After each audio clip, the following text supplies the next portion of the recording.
네, 오늘 그 누가복음 4장 말씀을 잘 묵상해 보십시오. 오늘 댁에 가셔서 4장 1절에서 마지막 절까지 한번 말씀을 잘 묵상해 보시면 오늘 말씀이 좀 더 깊이와 함께 이해가 될 겁니다. 예수님의 그 말씀의 그 시작은 요단강에서 세례를 받고 이제 40일 동안 광야에서 시험을 받습니다. 이때 성령에 이끌려라는 말씀이 있습니다. 다시 얘기해서 예수님의 전체 사역은 성령님의 도우심을 받았던 거죠. 그러니까 예수님은 태어날 때부터 이미 성령으로 잉태했다 말씀을 하시는 걸 보면 처음부터 끝까지 모든 사역은 성령님과 함께 하신 겁니다.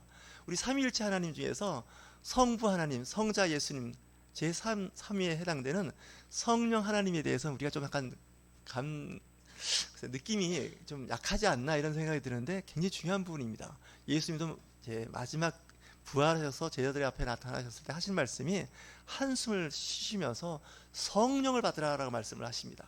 그러니까 성령을 받지 않은 생활은 굉장히 신앙생활이 힘들고 어려워질 수밖에 없습니다. 40일 동안 시험을 마치신 후에 다시 성령께서 예수님을 갈릴리로 보내십니다. 다시 얘기해서 예수님의 고향 자라나는 곳으로 보내시는데 그곳에서 이제 드디어 사역을 시작합니다. 15절을 보면 그 여러 회당에서 가르치심에 무사람에게 칭송을 받으시더라. 다시 해서 회당을 이곳저곳 다니면서 설교를 하신 겁니다. 요즘 말하면 부흥 강사님이 아니셨을까 하는 생각이 듭니다. 회당은 유대인들이 모여있는 성전하고 작은 그러니까 교회 같은 곳입니다. 요즘 같으면 교회를 다니시면서 설교를 하시는데 사람들이 야, 이 설교 정말 대단하다. 우리가 듣지 못하는 설교를 듣는구나 라고 사람들 앞에서 칭송을 받았습니다. 그러다가 예수님이 자라나신 곳이 나사렛입니다. 이제 성탄절이 가까워지고 있는데 예수님이 태어나신 곳은 베들레헴인데 다시 돌아와서 사신 곳은 나사렛이라는 곳에 살았습니다. 다시 얘기해서 요셉과 마리아의 고향 사는 곳이 나사렛입니다. 다만 성경의 말씀에 그대로 응하기 위해서 예수님이 베들레헴에서 태어난다고 했기 때문에 그때 마치 정치권에서 모든 사람은 다 호적을 하라고 하니까 베들레헴으로 갔고 거기서 이제 마국간에 태어나신 거죠. 하지만 대다수 성장 기간은 나사렛에서 살았습니다. 그래서 예수님을 부를 때 나사렛 예수라고 부릅니다. 왜냐하면 그 당시 예수라 이름이 많았습니다. 흔한 이름이었습니다. 그러다 보니까 그 지역 이름을 따는 거죠. 다시 얘기해서 나사렛 예수라는 것은 나사렛에서 자란 예수를 뜻하는 겁니다. 그래서 우리가 보통 예수님 할 때 우리는 한 분밖에 안 계시지만 그 동네 그 당시에는 예수라는 이름이 많았던 거죠. 그래서 특별히 나사렛 예수, 다윗의 자손 예수 이렇게 불렀던 겁니다. 그래서 이제 고향에 와서 또 이제 회당을 찾았을 거 아니겠습니까? 이제 그 나사렛에 있는 회당에 들어갔는데 마침 그 회당을 관리하고 있는 그 책임자가 이사야 말씀을 예수님 그 말씀을 전하는데 앞에 펴놓은 겁니다. 근데 이사야는 굉장히 그 양이 많습니다. 이사야 61장 말씀이 오늘 말씀인데 누가복음에 나오는 이 4장 말씀은 이사야 61장 말씀을 인용한 겁니다. 그러니까 예수님 당시는 신약 성경은 없고 구약 성경만 있던 때이죠. 그래서 구약 성경을 인용한 거죠. 그 회당에는 구약 성경이 비시되어 있었고 개인적으로 갖고 있지는 못했습니다. 그 당시 구약 성경은 왜냐하면 양이 방대하고 커서 또 비싸서 개인이 소장하기가 어렵습니다. 그 당시 성경은 이렇게 지금 갖고 있는 코덱스라고 그러죠. 펼치는 책이 아니라 두루마리입니다. 여러분들 sak을 보면 그 임금 앞에 상소문이 두루마리들이 쌓여 있는 거 보셨죠? 그러니까 두루마리를 우리는 이제 스크롤이라고 하죠. 여러분 컴퓨터 마우스에 이렇게 돌리는 걸 스크롤이라고 하죠. 두루마리 그런 뜻입니다.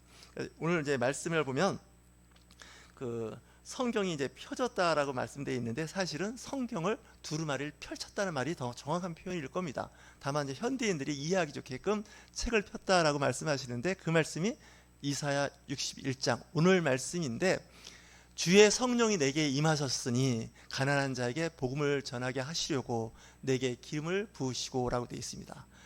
주의 성령 예수님 당시보다 700년 앞선 이사야 선지자입니다.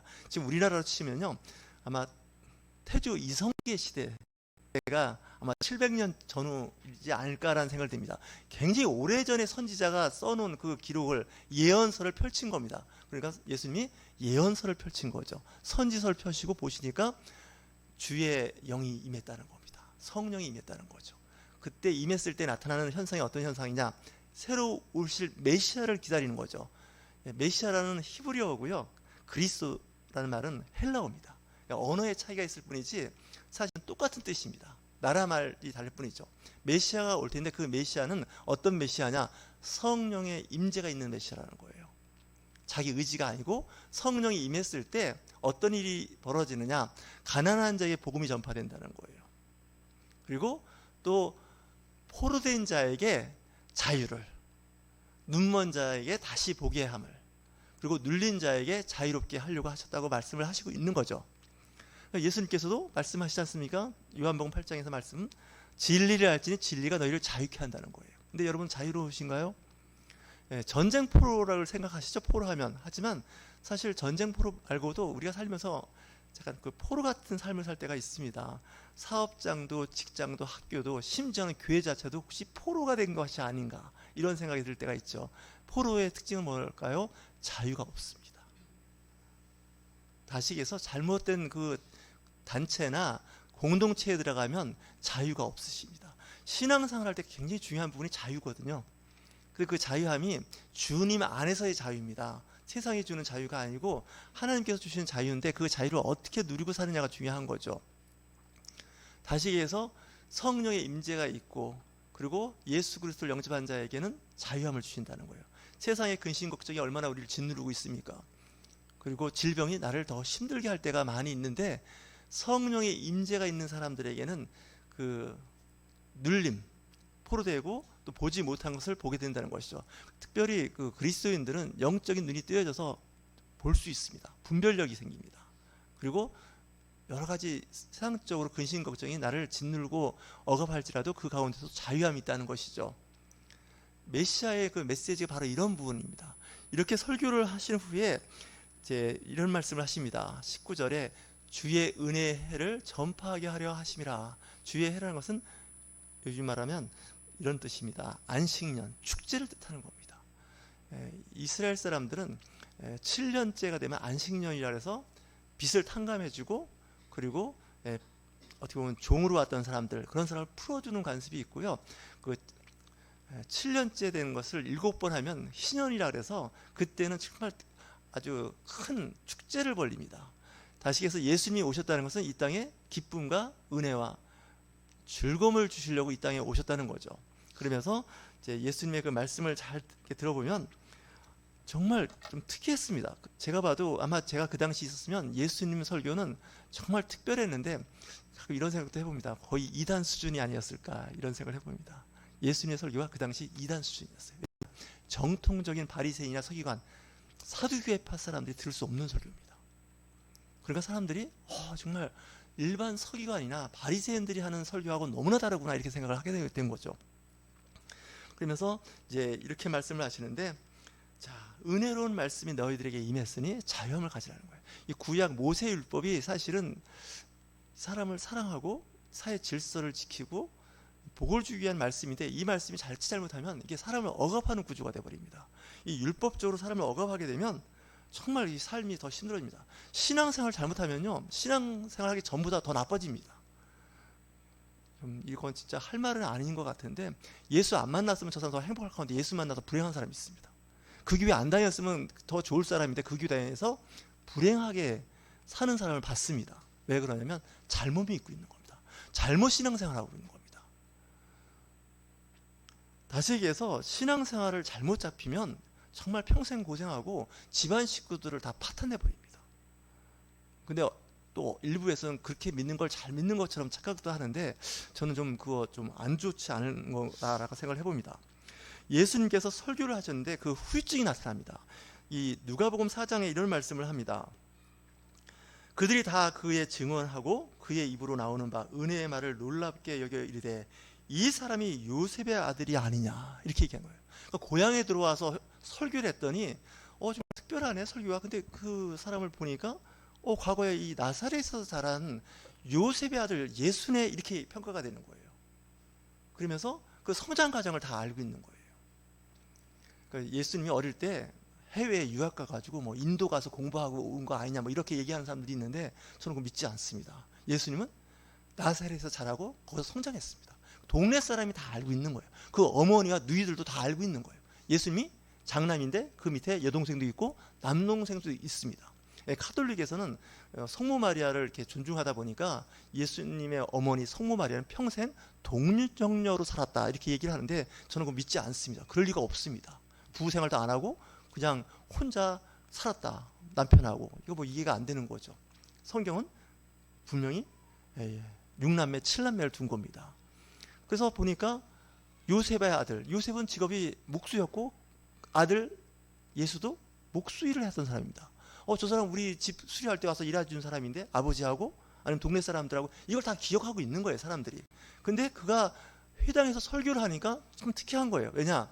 성장 과정을 봤으니까 어느 학교 나왔는지 알 거예요. 그죠? 근데 제대로 공부하는 것 같지가 않아요, 예수님은. 어릴 때부터. 그러니까 그 부모님 요셉과 마리아의 가정이 그다지 부유한 가정이 아닌 거예요. 잘 살지 못했어요. 그러니까 평범한 것보다 약간 낫지 않았을까 이런 생각이 들어요. 왜냐? 성전에 올라갔을 때 그 예물을 드리지 않습니까? 근데 비둘기를 드렸단 말이에요. 올라갈 때. 비둘기는 이건 서민들이 드리는 제물이에요. 부자들은 양이나 염소나 더 큰 부자는 소를 드리는 거예요. 요즘 소 한 마리가 얼마입니까? 꽤 비싸게 드렸어요. 근데 요셉과 마리아는 늘 이제 비둘기 한 쌍, 뭐 이 정도입니다. 그러니까 그다지 동네에서도 두드러지는 사람이 아니었던 거죠. 그랬는데 그에게 성령이 임했기 때문에 이런 일이 벌어진 겁니다. 성령이 임하면 좀 신기하지 않습니까? 방언 말하는 거는 고사하고 성경을 다 알게 되는 거예요. 그리고 영적으로 분별력까지 생기는 거죠. 이 사람이 요셉의 아들이 아니냐 하는 말이 이게 사실 한 줄이지만 그 예수님의 평가에 대해서 그다지 좋은 평가가 아닌 거예요. 좀 특이하네. 근데 예수님이 다른 회당, 다른 동네에 가서는 성장 과정을 모르니까 칭송도 하고 참 대단하다 그러는데 동네만 갔다 하면 내가 어릴 때 업어줬는데 내 등 뒤에다 오줌 쌌어, 뭐 이런 거 아닙니까? 별 얘기를 다 하는 거예요. 근데 좋은 얘기를 하는 게 아니라 그다지 좋지 않은 얘기를 하는 거죠. 23절에 보면 예수께서 그들에게 이르시되 너희가 반드시 의사야 너 자신을 고치라 하는 속담을 인용하여 내게 말하기를 우리가 들은 바 가버나움에서 행한 일을 내 고향 여기서도 행하라 하리라. 그러니까 예수님 성장 과정을 좀 아셔야 됩니다. 베들레헴에서 태어나셔서 나사렛에서 자랐습니다. 성장 과정을 거의 성인 되도록 자란 다음에 이사를 한번 하셨습니다. 가버나움입니다. 거기가 다 갈릴리 호수 주변이긴 한데 가버나움에서 이제 마지막 이제 정착한 곳입니다. 그러니까 가버나움에서 평가와 나사렛에서의 평가가 다릅니다. 제가 목회자가 됐는데 김포에서 목회하지 않습니까? 여기서는 저희 성장 과정을 여러분들 모를 겁니다. 제가 얘기하지 않는 한 잘 모를 겁니다. 제 안에도 잘 모를 겁니다. 하지만 제가 태어난 지역, 초중고를 다니는 지역이 있거든요. 충청남도 천안시 성안읍입니다. 거기 가면 제 친구들이 압니다.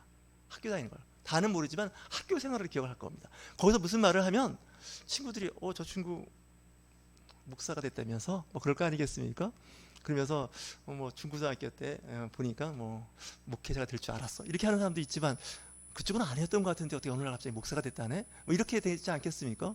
참고로 제 고등학교 그 신우에 제가 지도 목사로 있습니다.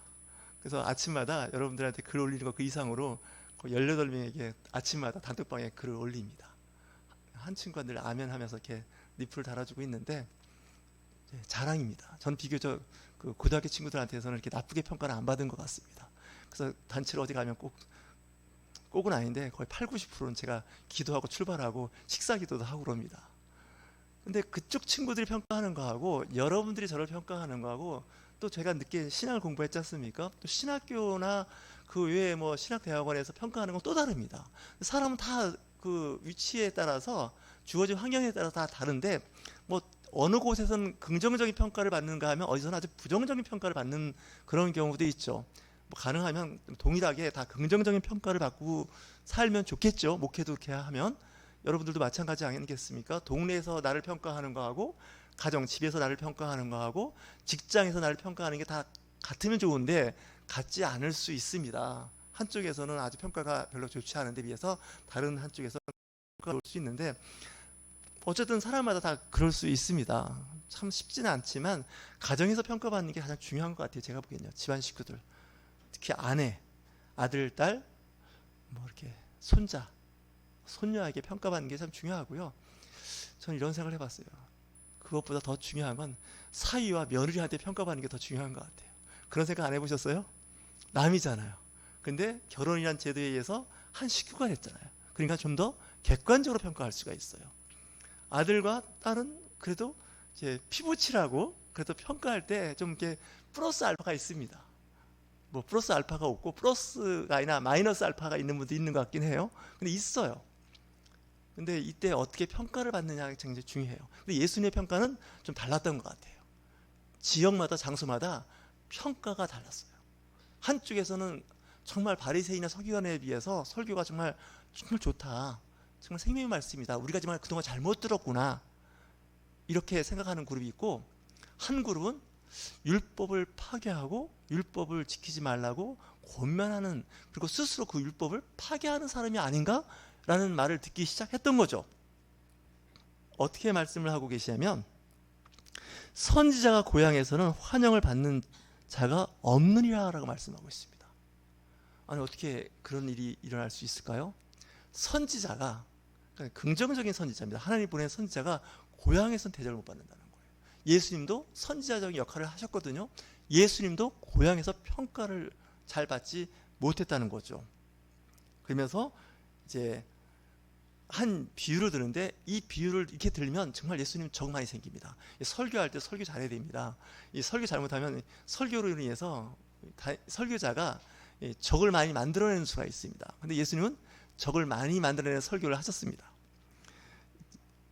오늘 4장 말씀에 이렇게 보시면, 선지자가 자기 고향에서는 인정을 못 받는다고 하시면서 25절 이하가 아주 쥐약 같은 말씀을 하시는 거예요. 이런 예화를 들으면 이 듣는, 그러니까 예수님의 설교에 대해서 반감을 갖고 있는 사람들한테는 정말 죽이고 싶을 정도예요. 왜냐? 4장 마지막 절에는 예수님을 동네의 벼랑으로 끌고 가서 죽이려고 하는 거예요. 뭐라고 말씀하셨냐면, 엘리야 시대에 하늘이 3년 6개월 동안 닫혀서 온 땅에 큰 흉년이 들었을 때, 이렇게 되어 있습니다. 말이 3년 6개월 동안 비가 안 오고 이슬이 안 왔다는 건 이건 절망적인 거지 않습니까? 우리는 3개월에서 6개월만 비 오면 난리가 납니다. 3년 6개월 동안 비가 안 왔다는 건요, 거의 죽음이에요. 죽음의 땅이에요. 하나님의 징계죠. 이스라엘에 많은 과부들이 있었다는 얘기예요. 가난한 사람이 있었다는 거예요. 근데 이상하게 이스라엘 과부들에게는 기회가 없고 어떻게 해야 할까요? 시돈 땅, 지중해 연안의 이방 땅입니다. 이스라엘 사람들이 별로 좋아하지도 않고 가지도 않는 이방 땅에, 시돈 땅에 사렙다의 한 과부에게 엘리야가 가는 거죠. 엘리야가 가서 거기서 3년 6개월 지냅니다. 다시 얘기해서 이 사렙다 과부가 굉장히 가난한 과부여서 마지막 먹고 죽으려고 했는데, 그 마지막 죽을 음식을 엘리야한테 공개하고 나서 3년 6개월을 잘 패스했다는 얘기죠. 이거 설교 잘못하면 이것도 오해 사기 딱 좋습니다. 어느 목사가 찾아왔는데 정말 부잣집에 가서 밥 한 끼 얻어먹으면 얼마나 좋습니까? 근데 제일 가난한 집, 제일 어려운 집에 가서 나 여기 가서 밥 먹고 기숙하겠다 그러면 저 목사가 미친 거 아니냐고. 그럴 거 아니겠습니까? 그 부자도 있고 넉넉한 사람 얼마든지 많은데 꼭 가난한 사람한테 와가지고 빌부터 살라고 그러는데, 그게 바로 이 사렙다 과부입니다. 그랬는데 그 과부가 그 흉년에서 굶어 죽지 않고 살아납니다. 그건 다시 나중에 기회가 되면 말씀을 드리고요. 여기까지 예를 들은 것도 기분이 나쁩니다. 다시 해서 이스라엘 백성, 하나님으로부터 선택받은 사람이 하나님께 우리가 버림받고 선택받지 않았다고 하는 사람한테 은혜의 기회가 주어졌다는 거예요. 살 수 있는 생명의 기회가 열렸다는 예를 들은 겁니다. 그리고 또 선지자 엘리사 때 이스라엘에 문둥병자, 나병 환자가 엄청 많았는데 하나도 고침을 못 받았다는 거예요. 엘리사가 병 고치는 능력이 있었습니다. 근데 병을 안 고치고 누구를 한 사람 고쳤냐? 그 한 사람이 수리아 사람 나만 장군이에요. 시리아죠. 다시 해서 이방 사람이에요. 이스라엘한테는 적이에요. 적군 사령관, 그 사람만 오히려 문둥병이 치유받았고 이스라엘 사람들은 치유를 못 받았다는 거예요. 이렇게 되면 정말 기분 되게 나쁜 거예요. 이스라엘 사람들이 들을 때는 기분 나쁘고, 거기다가 자기 고향 나사렛 아닙니까? 그 사람들한테 이렇게 아주 저주에 찬 말을 한다는 건 이건 본인이 각오해야 됩니다. 세칭 말해서 이 설교 본인이 감당해야 됩니다. 왜냐? 설교 이렇게 하면 안 되는 거거든요. 여러분, 이 성경 말씀을 읽으실 때 그냥 읽지 마시고 그 당시 그 상황을 좀 시츄에이션이라고 그러죠. 좀 이렇게 잘 보셔야 됩니다. 그 상황이 지금 어떤 상황인지. 그랬더니 그 회당에서 28절 회당에 있는 자들이 이것을 듣고 다 크게 화가 나서 설교 끝나면 아멘, 목사님 설교 참 은혜 받았습니다, 감사합니다, 듣지 못한 설교 들어고 갑니다, 이래야 되는데 뭐라고 해요? 다 들고 일어나는 거예요. 오랜만에 나사렛이라는 고향 가서 설교했다가 어떻게 돼요? 오늘 본문 말씀 적어 있죠. 저 말씀을 하시고 얘기하다가 드디어 거의 폭동 수준으로 이제, 그러니까 예배 끝나자마자 거의 교회가 엉망진창된 거예요. 예배 분위기가. 자, 화가 난데 그게 아주 크게 분노했다는 거예요. 그러면서 29절에 일어나 동네 밖으로 쫓아내어 그 동네가 건설된 산 낭떠러지까지 끌고 가서 밀쳐 떨어뜨리고자 하되, 이렇게 돼 있어요. 죽이려고 한 거예요. 오랜만에 고향 와가지고 한다는 설교가 이거밖에 안 되냐? 이런 식으로 설교하냐? 이렇게 돼버린 거예요. 그래서 죽여야겠다 생각해서 그 동네 나사렛에 낭떠러지가 있나 봅니다. 혹시 나중에 성지순례 가실 분 있으면 한번 좀 가이드한테 얘기해서 거기가 어디냐고 한번 물어보십시오. 그 낭떠러지는 그때나 지금이나 있을 것 같습니다. 죽이려고 한 거예요. 그때 예수께서 그들 가운데로 지나서 가시더라. 싹 지나가는 거예요. 왜 못 죽였냐? 아직 때가 안 된 거예요. 여러분, 죽는 거 그냥 마음대로 죽는 거 아니에요. 다 때가 돼야 돼요. 하나님의 때가 돼야 죽습니다. 아직 때가 아니기 때문에 이런 설교를 해도 예수님은 사시는 거예요. 좀 말씀이 좀 그 전체를 이렇게 쭉 얘기하다 보니까 본문 말씀하고는 좀 멀어졌는데, 그 당시 예수님께서 메시아라는 것을 증거하는 말씀이 오늘 말씀인데, 그 당시 이스라엘 사람들이 생각했던 메시아가 너무나 안 맞는 거예요. 왜? 이 가난한 자에게, 포로된 자에게, 눈먼 자에게, 눌린 자에게 이렇게 됐어요. 이 말씀이 굉장히 좋은 말씀인데, 이게 정말 그 당시에 이제 좀 가난하고 힘들고 어려운 사람들에게 메시아가 임재를 얘기했던 거예요. 좀 표현이 그런지 모르지만, 제가 이 설교 본문 갖고 강남의 부자들한테 가서 하면 아마 당신은 아무래도 강남 스타일은 아닌 것 같다고. 요즘 말하죠, 강남 스타일은 아닌 것 같으니까 강북에 가서 하시라고, 아니면 김포 가서 하시라고 그랬을 거예요. 그래서 김포에서 하잖아요. 여러분들 저를 안내주잖아요. 이거 잘못하면 아주 큰 사고 나는 설교예요. 이거 정말 대상을 가려가면서 예수님이 설교를 하셔야 되는데, 그냥 예수님은 직분을 알리신 거예요. 그러면서 내 주변에 가난한 자가 있느냐, 과부가 있느냐, 고아가 있느냐, 병든 자가 있느냐, 이걸 보시는 거예요. 그들에게 메시아가 필요하다는 거죠. 근데 이스라엘 사람들은 어떤 메시아를 원했냐면 정치적 메시아를 원했던 거예요. 로마로부터 독립된 하나님의 나라, 그리고 하나님이 통치하는 나라, 메시아가 통치하는 나라, 권력과 권위를 갖고 통치하는 하나님을 기대했던 거예요. 그런데 예수님은, 죄송합니다 표현이, 찌질하게 노는 그룹이 그런 사람들하고 노는 거예요. 심지어는 세례요한, 침례요한이 감옥에 갇혀 있을 때, 이 세례요한이 정치적 발언을 해서 감옥에 갇힌 겁니다. 사실은 정치적 발언을 많이 했거든요. 왜? 그 당시 왕에 대해서 막 저주를 끌어부었거든요. 세례요한이 잘못한 걸 막 지적질을 했어요. 헤롯 왕이 도저히 용서할 수가 없는 거죠. 감옥에 가둔 거예요. 근데 예수님이 갑자기 뜨기 시작하는 거예요. 왜냐하면 세례 요한은 이제 감옥에 갇혔으니까 사역을 못 해요. 근데 예수님이 뜨기 시작했는데, 예수님의 사역을 가만히 보니까 이 세례 요한이 볼 때도 자기가 원했던, 바라던 메시아가 아닌 거예요. 이게 문제예요. 그 제자들을 보내봅니다. 예수님을 감옥에서 보내는 거죠. 면회 온 제자들한테 당신 오실 메시아가 당신 맞습니까? 이렇게 물어볼 정도예요. 심지어는 요단강에서 자기가 세례를 주고 나서도 비둘기 같은 성령이 임하는 걸 보고서도 이런 얘기를 하는 거예요. 우리의 신앙과 믿음이 이럴 수 있다는 거예요. 그랬을 때 또 예수님께서 이 말씀을 그들이 인용하시는 거예요. 당신들이 오해를 하고 있다는 거예요. 메시아를. 좀 심하게 얘기하면 요즘에 제자와 교사가 하는 일들이 하나님 뜻과는 안 맞을 수도 있다는 거예요. 오해하고 있을 수도 있다는 거죠. 그것을 오늘 하신 말씀이에요. 그래서 여러분들 주변에 친인척이나 아니면 자녀나 누가 힘들고 어려면 좀 도와주세요. 제발 율법으로 말씀에 이렇게 돼서 이렇게 지켜, 이렇게 하지 마시고 좀 그들을 품어주고 그들을 용서해 주는 거죠. 관용해 주는 거죠. 사람은 안 바뀌더라고요. 언제 바뀌냐? 성령의 임재가 있어야 돼요. 성령이 그 사람을 바꿔줘야 돼요. 그럼 어떻게 하냐? 우리는 기도하고 참고 견디는 수밖에 없어요. 전에 어느 목사님 그런 말씀하셨는데 지금도 가끔 생각해봐요. 목회를 하다 보면 참을 일이 많다는 거예요. 참고 참다가 정말 못 참으면 어떻게 한다고요? 제가 말씀드렸던 기억나시나요? 참다 정말 못 참을 것 같으면 그러면 어떻게 하냐?